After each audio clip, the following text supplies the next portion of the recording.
to you by our stable of sponsors.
You are staying safe. We have a treat for you this morning. It was a triple threat Saturday out of Te Rapa. We had 3 amazing races, a great support card, and today on Weigh In we're going to go very deep into what happens next, what we saw on Saturday, what it all means and how it affects the markets.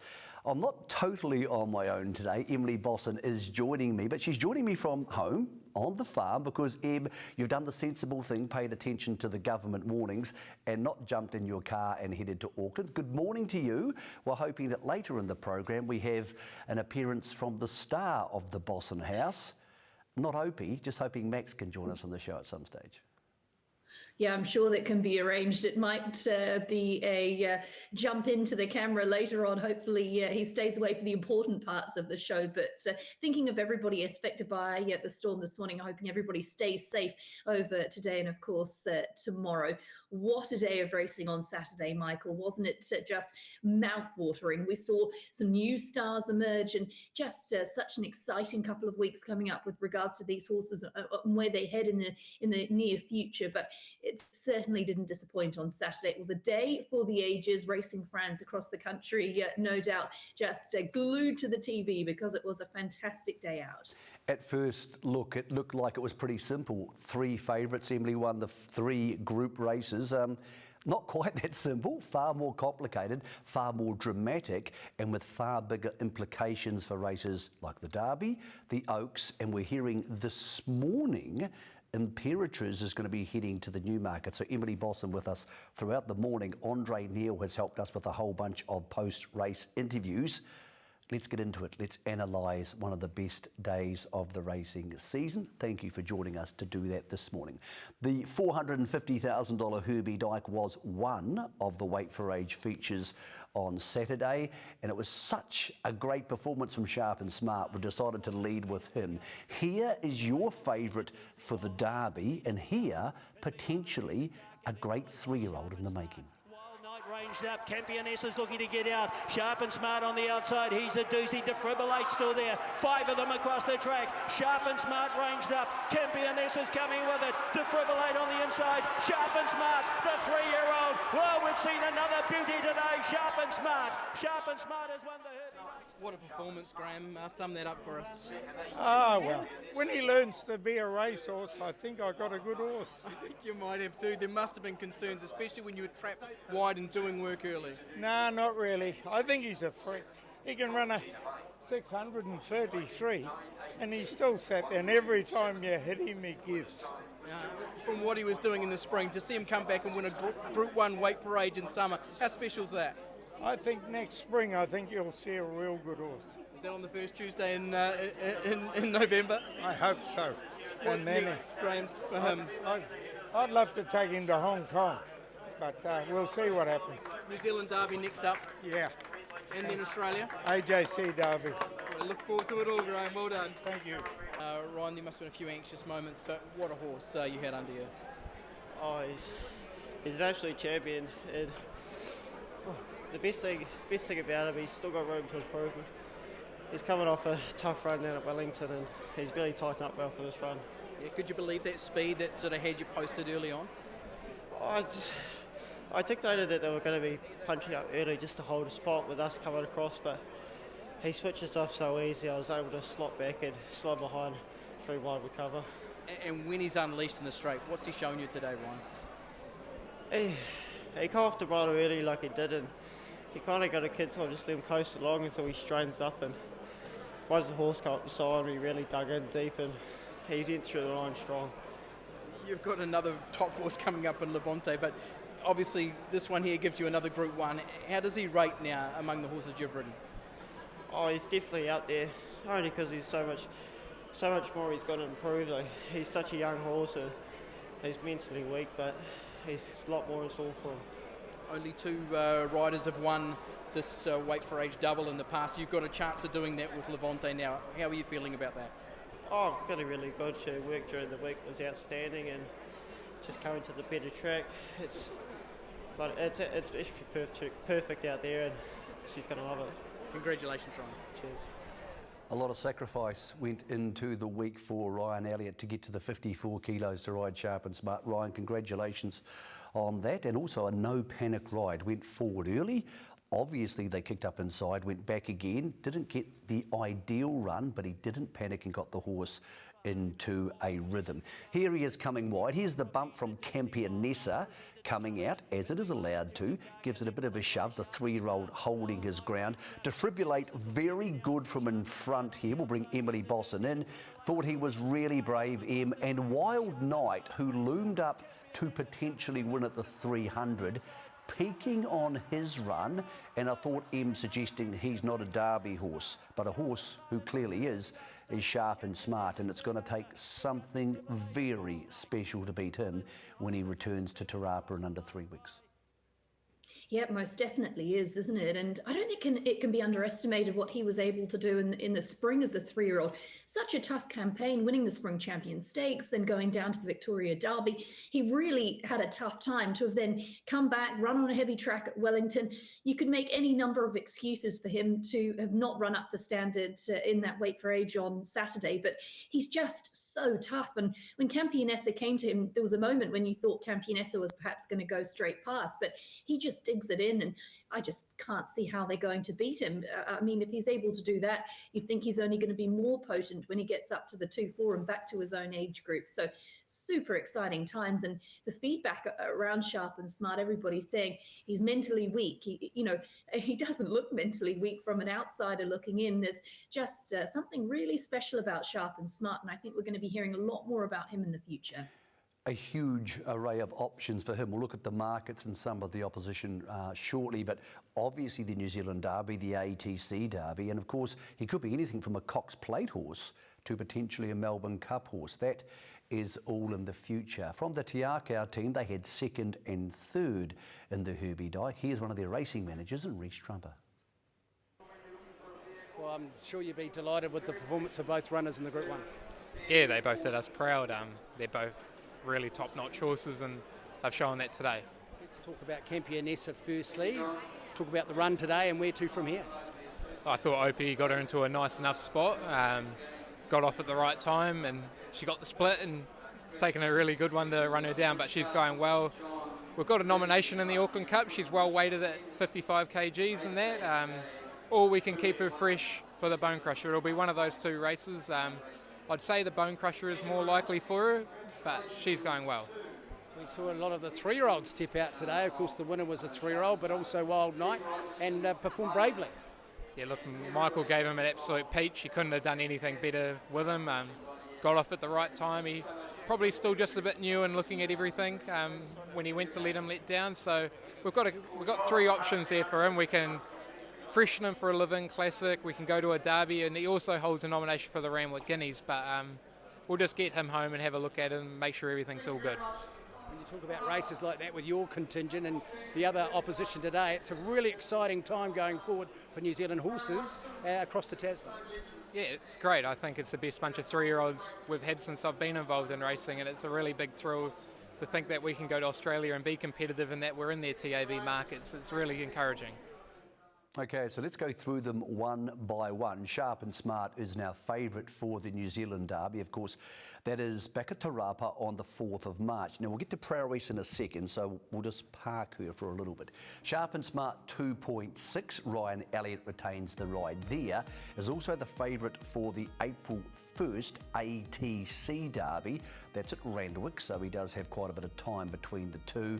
Waitak and Devil Don will head this week to the Avondale Guineas coming up out of Pukekohe. So will plenty of others here, including Loose Spender, who is so good in the Waikato Guineas. Mark Twain was good the other day. Update on Wild Knight. Since we recorded that interview on Saturday, Wild Knight is now more or less, not officially, but more or less out of the Derby. He is going to head to the mile, the El Cheapo cars over the 1600 at Otaki. That's on the 25th of February. He'll drop back to the 1600. One would suggest automatically he won't be stepping back up to 24 the week after. The ATC Derby, let's look at Sharp and Smart here. He is a dominant favourite, $5 over the horse who beat him in the Victoria Derby, the son of El Manzor and Manzois. Plenty of these horses won't turn up. We'll show you Mr. Maestro and Dunkel a touch later. One would suggest the Derby not on the cards for Prowess, and it might be a stretch in distance for Pierre, who headed to Sydney yesterday. I'll bring you in here, Emily, as we continue to look at these markets. And look, Sharp and Smart clearly deserves to be the favourite for the Derby. Interesting, Wild Knight going back to 1600 at Otaki. I think it's a fair decision. I don't think he ran through the line hard enough to suggest he's going to beat the horse who beat him on Saturday. Yeah, I'd agree with you, Michael, and I think that's a very sensible decision from the team. We've seen him so effective at the mile, so I think that's really going to suit him, that race at Otaki. And I love the feel around Sharp and Smart's preparation. Of course, that was just his second run over the 2,000 metres. So you've got to think third up, he's going to be heading to the Derby, and then fourth up, the ATC Derby. There's a really nice sense of that preparation. That Australian Derby market will change, though. Sharp and Smart is the horse that we've seen the most of, hence his favouritism. We're looking at the Levin Classic market now, option 3084, and this one certainly has a lot of depth in it too, Michael, doesn't it? But a number of changes in here when it comes to some of these contenders. Okay, let's go through this piece by piece. This is the most dangerous market in New Zealand. Wild Knight, potentially, yes, he's going to the mile at Otaki, so yes, he can go to a mile at Trentham. Maven Bell will see shortly, yes, again. Waitak is pressing on to the Avondale Guineas this week, and they are confident he'll get the Derby. If he goes to the Derby, he won't be in the Levin Classic. The Intimidator is in the paddock, and he has been set for this race exclusively, hence 21s into 8s. Legato is on the way, or is on the way to Melbourne after trialling on Thursday. So Legato trials on the synthetic on Thursday. Mick D will ride her in the Australian Guineas. She won't be coming back for the Levin Classic. That's a 2-week turnaround. Take her out of that market in your mind. Prowess almost certainly not going to this, but that's still an option, but I would say as good as a scratching there. Pierre is now in Sydney. Lickety Split is in Melbourne, and Sharp and Smart we know is going to the Derby and is heading to the ATC Derby. Technically, he could still turn up there if something went wrong in the meantime, but that's not the plan. So on that first page, I would also suggest Desert Lightning heading to the Derby. About 8 or 9 horses who aren't going to be in play, but the top 2 could well be. So, is it a race in one, the New Zealand Derby, Sharp and Smart? You would think so, watching that, particularly with Wild Knight falling by the wayside. But a couple of hours earlier, an hour and a half earlier, we saw a very special filly. Is this horse, the winner of the Alice Classic, going to head to the Derby? We'll discuss that. But first, let's enjoy a beautiful new princess of New Zealand thoroughbred racing. Devastating turn of foot. She ranged up on the outside and took over here. She led by a length now from Contagious, giving plenty. So too is a Sakura Girl on the inside. Further back then to Malfi Rosa. But away she goes. Look at her go. Prowess. Oh, she's special. Prowess is dead set, jogged it in. Second over as they went across the line. Having a sort of a debrief, no doubt, with your owners here, and what a thrill it was once again with the filly. Oh, absolutely. You know, it's a pleasure to win races like that, and it's a pleasure to have a filly like that, and it's a pleasure to win as well as they did. But to do it with owners that have become very good friends, and you know, we have a lot of camaraderie between us, and it's good to share the pressure and everybody's thoughts. And Skip's been a follower for a long time, and most of what he says is worth listening to. Wish Janie thought that. I think you've got a tennis game coming up, haven't you? Yeah, that's right. Sort them out then. That's right. Nah, look, Roger and Robert are maestros. You know, Roger's done it for nearly 40 years, and you know, I rang him 35 odd years ago randomly, just said who I was and said I've got this filly that's a nothing, and would you take it? He rang me back a couple of days later and he said, yep, I'll take it. And then he rang me within a couple of months, and I saw his name and I thought, oh, that's not good. He said, yeah, look, this horse, I know you got big hopes for it, but I just don't think she's going to go any good. So she never got to the trials or the races, and then we raced a couple of others with them in lease. And then I said, oh, I've got to go. You know, I stopped racing, went and sorted out my business, set the family up, and said, well, I'll be back one day. And that's exactly what I did. I rang them and said, yeah, I'm ready to buy a horse, and that's Prowess. History, I remember that. Certainly enjoying this ride, that's for sure. Roger, she joins Hera and Katoon as winners of this race. There's a lot of Roger James about this, 3-year-olds, fillies for that matter, Derby just round the corner. It all looks like the Roger James polish around Prowess. Oh, well, Robert's a big part of it as well, but never make plans on race day, but we've certainly got to consider the Derby now. There's several reasons why it's a good option. If you go to the Oaks, it means you have to put another run in to get there, and it's a long trip down there, and it basically precludes you running in the binary in Sydney because it's only a week later.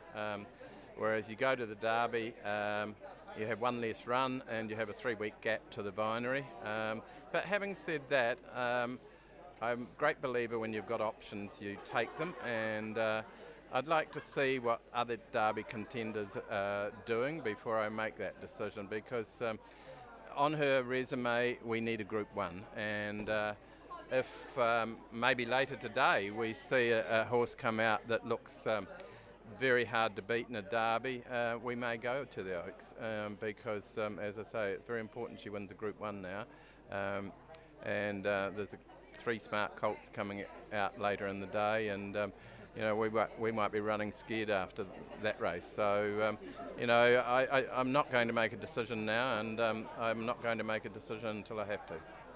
Skip, I think from a business perspective, he's putting a lot of thought into this decision. That's all right, I'll talk to Robert. We'll be going to the Derby. Nah, we'll see what happens. But I can tell you this, the horse is expensive, but every time we go to the races, Janie gets a new outfit. That's just as expensive. That's what it's all about, don't it you? Is. Like that? Yeah, no, it is. Yeah, we have a great time. We have a good party, and all the family, they love it and they're involved in it. And, you know, Robert, the thing I love about Robert and Roger, I trust them implicitly, and I can ring them literally any time of the day or night, and one of them will take my call, and that's part of the gig for me, is to be involved with the people. And I've known Roger, say, nearly 35 years, so it is a friendship, and that makes it even more special than just a horse with a trainer. So, hey, Absolutely. yeah, Like family. Keep enjoying the ride is what I say. We will. Thanks, Andre. Warren, really nice effort. Obviously, she's won that pretty aimlessly, really. For you, how did it feel out there? Yeah, she actually feels like she's gone up a gear. You know, she's just getting better and better. She handled the 2000 as we expected, like an absolute dream.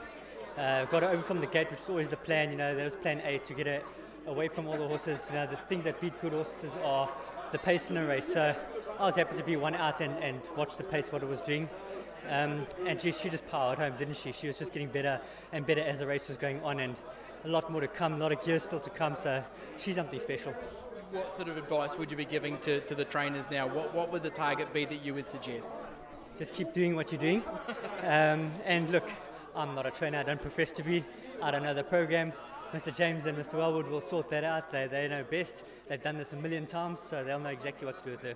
Yeah, she is a pretty special one though, isn't she? She is, she really is. I mean, she did it effortlessly today. You know, it wasn't as strong as the fields, but the way she did it, she was just powering all the way down the line, still with gears to come, still had more in the tank, so fantastic win. Congratulations. Thank you very much.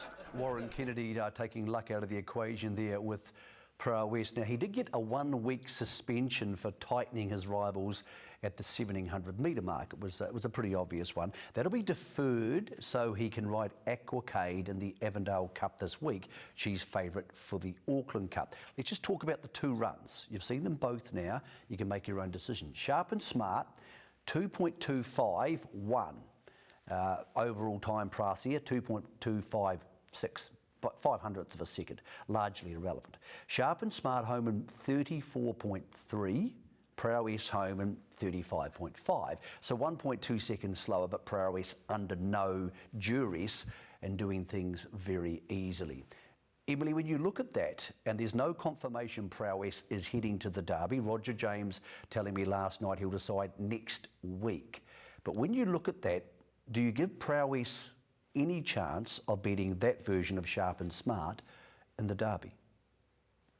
Absolutely, because as we've seen in recent years, the Derby is a really high pressure race for the 3-year-olds, and it can become the best run in the race. So whilst Sharp and Smart is going to be very, very hard to beat, that's potentially what we thought about Le Creek last year, and you just don't know how things are going to unfold. One thing we do know is that Roger James and Robert Wellwood are masters of getting these 3-year-old fillies to win a Derby or an Oaks. So they'll make the right decision. And based on what Prowess did over the 2,000 metres there on Saturday, you think she's going to eat up the 2,400 metres. On the flip side, I guess you have the encouragement that Sharp and Smart has already been over that distance. So that's got to be a real tick for him. Whatever the case is, from a racing fan perspective, you really hope that they do clash, because that's just going to make for such an incredibly exciting Derby in a couple of weeks' time. Prowess bred by Hallmark Stud. They have a foal on the ground, obviously by Prasia, and Mum has a Prasia on the way. So congratulations to Mark and Vicky at Hallmark Stud. Exciting time for them. Let's here's the market for the ATC Oaks, because I'll get to this. It's quite a long, convoluted story with Prowess's options, but this is one of them. Now, she's $11 for the Australian Oaks. I'm absolutely certain Legato doesn't turn up there. The Australians are still working themselves out. Some of them will, some of them won't. Polygon's down the bottom for Lance Noble. Polygon is heading to Australia. She'll head to Kembla Grange on March the 10th for a race there. Then she'll head to the Vinery, and then the Australian Oaks is the target. So Polygon is a yes for this race. Prowess is also a potential yes, and here's why. Had a long talk to Roger James last night, and he said, we're not sure we can beat Sharp and Smart. We're pretty close to beating the rest of them, but let's give it 9 or 10 days. We don't need to make a decision. Their option is, for example, when he said, we hope this doesn't happen, but if Sharp and Smart gets injured or trains off or something goes wrong, then yeah, we start in the Derby. If after 10 days we're still happy with the horse, we may start in the Derby. He said, but if we decide that things haven't quite worked out, if anything goes wrong with our filly, we have the option to head to the Vinery. That's the Group 1 over 2,000 metres in Australia, because that's so important for her, and then the ATC Oaks. I would suggest you won't start at the Oaks here, reading between the lines. The most likely scenario, talking to Roger last night, is potentially the Derby. That still gives them the option for the Vinery.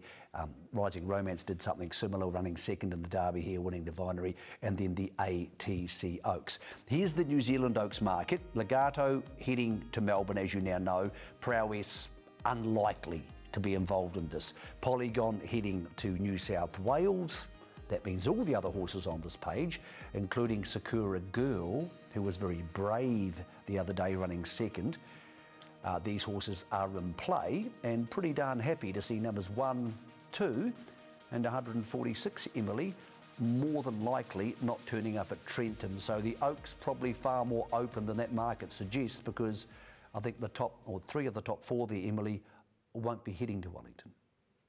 Yeah, it looks that way, doesn't it? Certainly, I'd say a few pieces of the puzzle to fall into place when it comes to the Oaks, and obviously Prowess potentially the main piece of that puzzle. But as you said, loads of options for a number of these. And I think these days, if you've got a filly, you're not sort of railroaded into heading to the Oaks, are you? You've got options to go to Australia, as Polygon and potentially Prowess are doing. You've got the Derby, and you've got the Oaks as a backup plan. So it's going to be an exciting couple of weeks to work out where these horses are going, and then sit back and relax and enjoy all the fun when they step out onto the track. Okay, Emily, right now, head-to-head, even odds, $3 each of 2. Do you take Sharp and Smart or Prowess, knowing that one's definitely going to the Derby and knowing that one's 80% to win the big one back at Te Rapa on March the 4th? Oh, goodness me. I think I go Sharp and Smart, proven at the distance. And in recent years, we've seen the best stayer win the Derby. It might not be the horse with the most brilliance, the best stayer. So Sharp and Smart's proven at the distance. He's beaten older horses, so he would be the horse I'd be siding with. Me too. For we'll you? hear from, for me, Sharp and Smart. I think he ticks all the boxes. No reason he shouldn't be going to the race unless something untoward happens. And we'll find out and keep on top of that information around Prowess. Roger and Robert have been very good about telling the punters where she's going to head, because of course that affects your futures markets. That was they were two very special races. That would have made for a great race day. But then we had this. Here's the BCD Sprint, the glamour race of the day. There were 6 Group 1 winners in the race. One of them went the entire race without the jockey. It wouldn't have mattered in the end. Imperatriz, Imperious. 2 lengths away, Maven Bell. Imperatriz took over at the 150 from Babylon Berlin. Maven Bell, Levante out wide, but it's Imperatriz. She's got a riderless horse for company, and the only one within Kui. Oh, she's blowing them off the track. Imperatriz has won at Babylon Berlin. She's run. Wow, that is some sort of performance. Can you put that into words for us? Oh, it was just when the loose horse was out there, you're a little bit mindful of what was going on, but no, she's the real deal, and love to get her to Australia in this form, and hopefully we can get a Group 1 there. We spoke about this race having such a high calibre of racehorse in it. To beat them up like she did, that is a statement win, isn't it, Mark? Yeah, she's... We just trained her a little bit different this time, went back to basics and keeping the riders off her back a little bit more, and Opie's got such confidence in her, and I think he rode in 5 race days in a row, and I asked him to come in and work her, and he didn't hesitate to come in and work her, so full credit to Opie as well. She seems to grow another leg at Te Rapa too, is that fair? Well, she's got a great record here, so no, it was great today, and we're pretty confident coming in. She just flying in his track work and just in her demeanour, and we're very happy with her. One of the stars of Tiako Racing, Darcy Brahma, knew this race previously. Can you guys at least give us a comparison of your 2 winners? It's very hard with horses. It's almost different eras now. That's how old I'm getting, but both very special horses, I think. Congratulations. Do you want to say anything to the bloke over your shoulder? Thanks, mate. Opie, how about that? That was special, wasn't it? It was. She was never going to get beat. It felt like I was on a race by myself. It felt like there was nobody near me and around me, and she just went through her gears, and it was awesome to sit on. I walked 200 metres up the straight to watch this. It was over before, 100 metres before it got to me. It was, yeah. It was over at the 600 metre mark. The splits just kept coming and hit a lap full of horse. And is that as special a win as you'd have had on a racetrack, knowing how good that field was? Yes, it's a very, very good field, and I'm lucky David buys all these good horses for me to ride, and it's a privilege to have the job as stable rider for them. How good is she? She's very, very good, and when she's on her A game, there's not much you can beat her. Congratulations, Opie. One thing we haven't spoken to you about while we've been on TV, and now it's probably an appropriate time, you've been inducted into the New Zealand Racing Hall of Fame. How special is that for you? It's an achievement I always wanted when I started out riding, and to be realised for my deeds on the track, it's really, really quite good. You've shown why you're in there today. Congratulations, Opie. Thanks. Cheers. Yeah, Hall of Fame ride from Opie Boss, and maybe won the race before the start. Before the start of the race, he was really active on Imperatrice, circling and circling and circling, keeping her mind on the job, as was Ryan Elliott on Levante. Imperatrice can be very slow out of the gates. She actually jumped straight into the trail. From there, she was always going to win. So very smart, tactical, pre-race move. Here is the race. Obviously, Mustang Valley lost Wuramu Pin. It clipped heels, horse and jockey okay. Babylon Berlin, 3 Group 1 seconds in a row. The last 2 were close. This one wasn't, but very, very brave. Lots to like about Maven Bell's performance as a 3-year-old taking on the older horses. Levante, excellent down the outside. La Creek returned to scale a bit annoyed. She had some sand down her throat, got back in between horses, not a place she's been to a lot in her life. We have found out this morning on Monday Morning M that Imperatrice off to the Newmarket, a race that Rockin' Horse won last year and Levante ran 4th in. Tremendously exciting to see Mark Walker heading back to the really big stage. Will your husband be popping along? He'd like to be. I think it's a little bit up in the air at the moment, obviously, because the Newmarket clashes with a pretty big day here in New Zealand with Group 1s. And I understand from the team that I think if Nature Strip perhaps heads to the Newmarket, then that may affect the weight and what Imperatrice is to get. But I remember talking with you a few weeks ago, Michael, about Imperatrice, and they were considering heading to the Gold Coast and doing a preparation there. So just so excited to see that they are sort of taking that plunge and going to the big time, because we saw what Levante was able to do and even what Rockin' Horse has been able to do. And I think Imperatrice is right up there to give it a really good shake. If she gets along that Flemington straight and has no issues with the straight, I can't see why in the form she is at the moment, she can't be super, super competitive. She was devastating there on Saturday. And yeah, I'm really excited to see her step out and show the Aussies what she can do there in the Newmarket. Yeah, career best performance from Imperatrice. So off to the Newmarket, that's March 11 out of Flemington. Opie could potentially be here to ride Tokyo Tycoon type horse or Strawberry And in the Sistema. So let's get some of the beaten trainers' thoughts out of the BCD and then a very long list of updates. Well, you must be enormously proud of her. Another performance, bridesmaid position in a Group 1. Yeah, no. As I said at Wellington, super proud of her, you know, and I knew she was going to be in it today. I just couldn't believe the odds that were there, but obviously a really good field. But yeah, again, just tried hard out as usual. We all had question marks over the 1400 metres, but you obviously had the faith. No, I definitely did. Yeah, I said to Cozzy, I've got no worries about the 14 at all. You know, a little bit slower tempo. I'm sure she's going to be in it, you know, and he was confident as well that we'd run really good, but yeah, credit to the winner. She killed us. Is it frustrating there's no Group 1 on the mantelpiece? Yeah, well, there is, just not with her, but yeah, if any horse deserves a Group 1 in New Zealand, it has to be her. What's the plans through today? We're possibly looking at the William Reid at Moonee Valley on the 25th of March at the moment anyway. Well, Kenny, your reaction to that run? Oh, huge run again. Got interfered with by the horse that lost the rider. Sort of take a hold. Brian said track was firmed up a bit too. Maybe she wants a little bit of cut in the ground now, but no, huge run always gives the best. I don't think we should underestimate how much a nuisance Mustang Valley was for a lot of the runners. Yeah, probably, yeah. But no, I'm not disappointed. She's found the line again. She just tries her heart out all the time. So, you know, she goes a good, honest race, and I don't know what we do from here. So we'll just go home and assess things and see what we do. Beauty. Thank you. Thanks. Well, Katrina, first head out. Your reaction to the performance? Yeah, a little. Yeah, we'll have to go home and look her over, make sure she's all right. Craig didn't feel she was quite her usual self.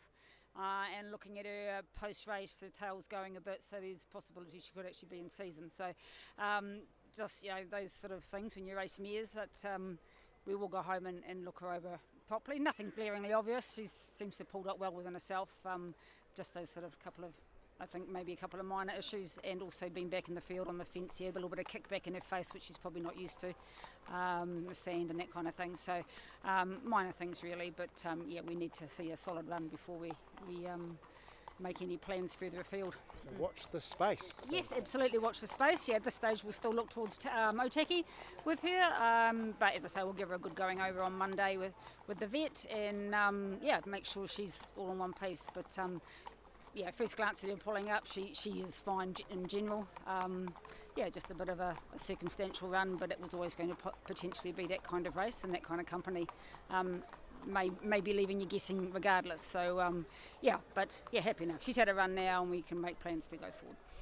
Beaten horses out of the BCD in order. Babylon Berlin, so hearing there's options to head to Australia. She obviously would like to get a Group 1 somewhere. She would be a very hot favourite for the Hanui Farm King's Plate back at Te Rapa, set weights and penalties, if she did turn up there for 100,000 on March the 4th. Spoke to Team Levante last night. They're heading to Otaki up to 1,600 metres. That means the new market is a no. The race she ran 4th in last year. If she heads through Otaki, she may well turn up in Sydney, sticking to the mile. Ken thinking that's her distance at the moment. La Creek, as you heard there, is going to be scoped and just a small vet examination. Just didn't enjoy being back in the field between horses. They will also look to head to Otaki. Mustang Valley, the Livermore Classic winner, also looking to head to Otaki. So that's La Creek, Levante, Mustang Valley and Wild Knight heading to a wonderful El Cheapo Cars Group 1 over the 1,600 metres. Dragon Leap, a luckless day for Wexford. They said didn't get the best of the horse. He actually lost a shoe, as did earlier Asterix in the Herbie Dyke. No major concerns with either horse, but they're just going to back off them, work out what to do next with both of them. A lot of information out of those three big races. Those markets very much moving around a lot, but opportunities for you to back a winner.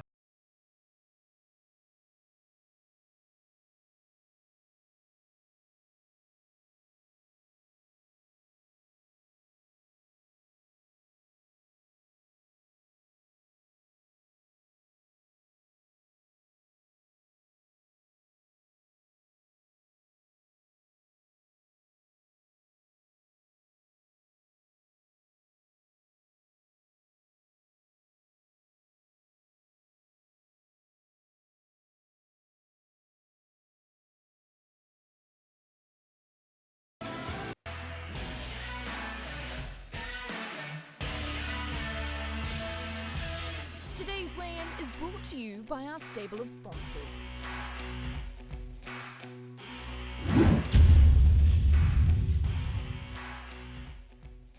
Well, this week's winner of You Weigh In is Jason Elder. A very big congratulations to you, Jason. A $100 bonus bet is coming your way. And you nominated your hero of the week as Tony Kemp. You said that over the past year, you've become a punter and you've really enjoyed listening to the banter on the SENZ shows. And the team at SENZ does a great job promoting racing across New Zealand. And his tipping on the Love Racing updates has been sensational. And Michael, at the end, he comments that you're pretty good tips to yourself, but perhaps Tony is coming for you, so you need to watch out.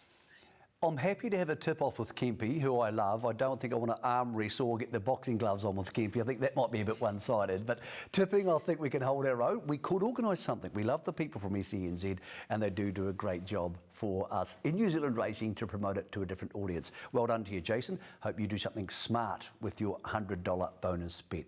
Let's bounce through some of the support races around the country on Saturday. A young lady really making a name for herself is Taylor Mitchell. Here she is on Mercurial in the first on the card at Te Rapa. This is her 46th career victory. She's been outstanding on the front end of the field, a good judge of pace. Her strike rate for the season is 6.5, and this is her 39th success this season. So this horse could well turn up in the King's Plate back at Te Rapa on March the 4th. From the speed of Mercurial to SVR. Is this a Cups horse for this time next year? Looking for the horse coming across heels, 4 wide now. This is in the hands of Opie Bosson. Good 3-year-old last year. Suggested eventually he's going to end up being a good stayer. Really good in the Dunstan Feeds Class Stayers final. Look at this, grinding to the line. If SVR sticks together for Team Weatherly, he's going to be an awfully hard horse to beat with low weights and Auckland Cups and Waikato Cups and Wellington Cups in the future. Team Weatherly having Pierre in Sydney. It'll start in the Hobartville this Saturday. It wasn't just about Te Rapa on the weekend. We headed to Riccarton for an excellent day's racing there. And talk about a real racehorse. Well, this is a real racehorse. Time's ticking.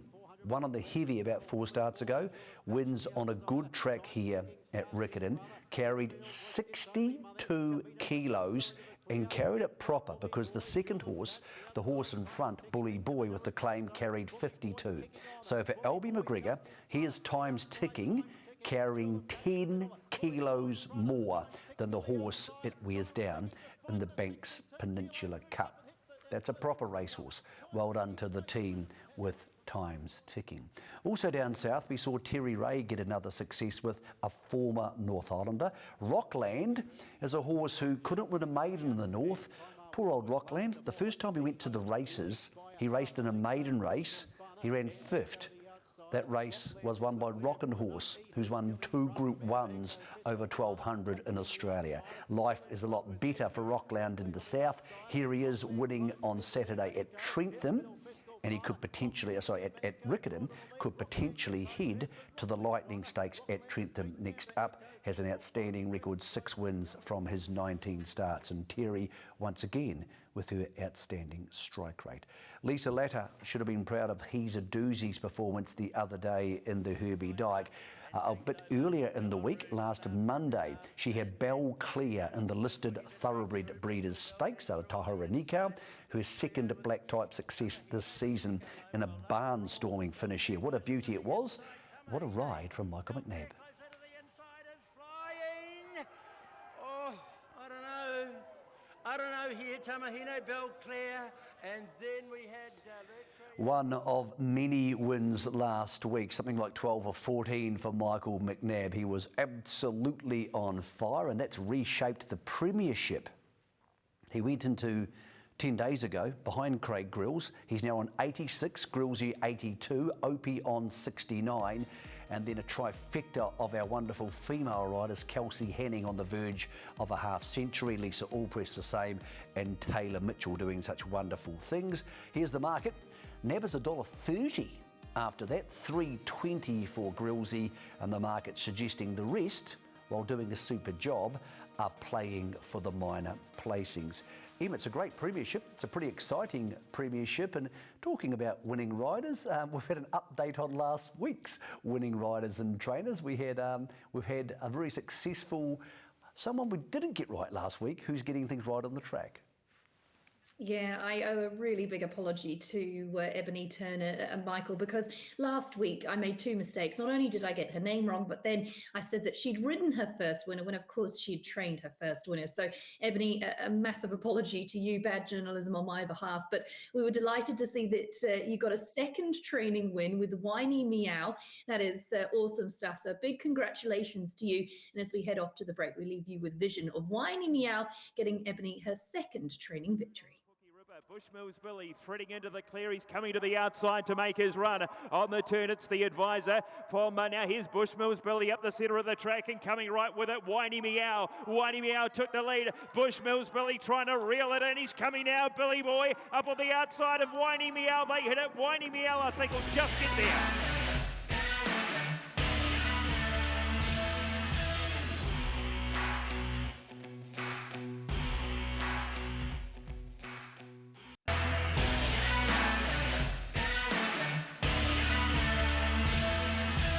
Today's weigh-in is brought to you by our stable of sponsors.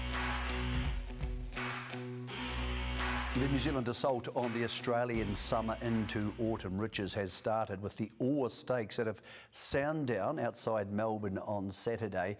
Aegon was our representative, but the drama was further up the field as Jacquino got the victory but had to do so via the steward's room. There's Aegon back to the inside. Trainer Andrew Forsman very happy with his performance considering the level of opposition out wide. We're seeing horses like Mr. Brightside and of course I'm Thunderstruck. Top class racing. Here's the Ore Stakes, one that goes to the inquiry room. Jacquino in the middle, Nugget, I'm Thunderstruck coming at Gentleman Roy, 4 across the track, Roy's lifting, Gentleman Roy and Jacquino, Gentleman Roy has just beaten Roy lifted and got the job done, but Damien Lane on Jacquinot went to the inquiry room, said to the stewards, look, after looking at the vision 3 times, we think the bump we get here. So here he is, you're looking at the horse in the maroon colours poking through. Gentleman Roy comes out, takes the line of Jacquinot very briefly, just about here, and Damien said that cost us our chance. So here we go, a little bit taking the line there, the margin half a neck, that's it. Got a bit early there, but premature. Jacquinot got the inquiry room victory, so that's his other Group 1 after winning the Golden Rose. That's going to help him. He's heading to the Australian Guineas to take on Legato next time out on March the 4th. Spoke to Andrew Forsman. Happy with Agon. He said, just got back in the wrong part of the track. Nothing we could do about that. She's Lickety Split was run off her feet a touch earlier. She heads up in distance next time, as does Mr. Maestro, who is good there for Andrew, also on a luckless Saturday. He will head to 1,800 metres next, then potentially head to the ATC Derby. Emily, the voting for the All-Star Mile is open. You can win a bunch of money yourself just by voting.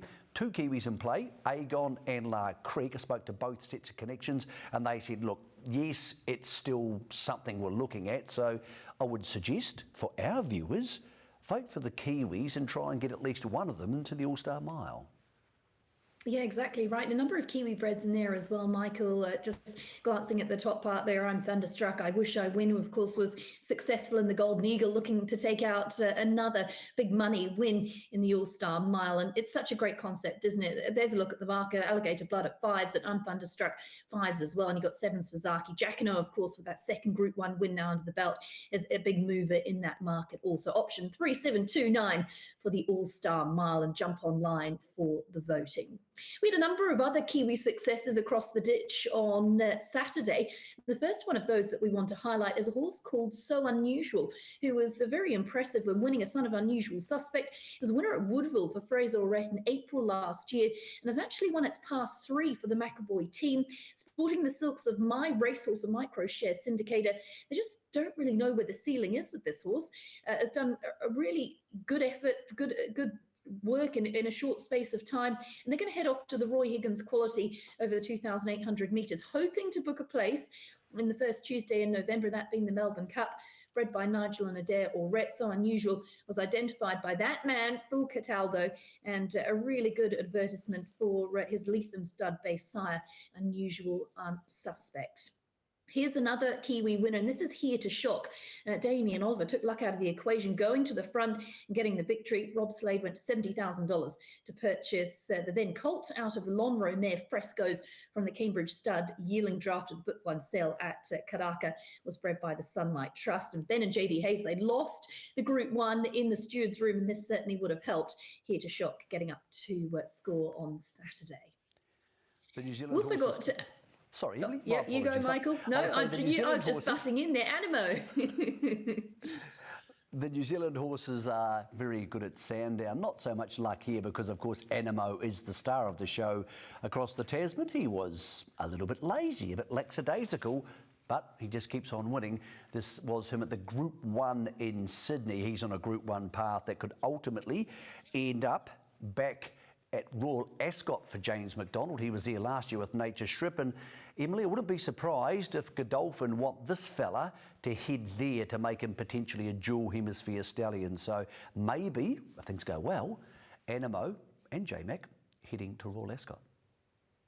Yeah, and it actually headed up a 4-timer for Godolphin on Saturday. They won 4 stakes races, so incredible. And Animo, obviously the headline act, he's so much to like about him, isn't there? He's just all quality. Another win on the programme on Saturday was that of Pokari. He was comfortable in that Group 3 Triscay Stakes at Randwick. The victory provided Bryce Hayes with his first group success, would you believe? I sort of thought he had success with Spieth, of course, was another horse in his care. there. But Spieth actually only won a listed race from what I understand. So this is a first group success.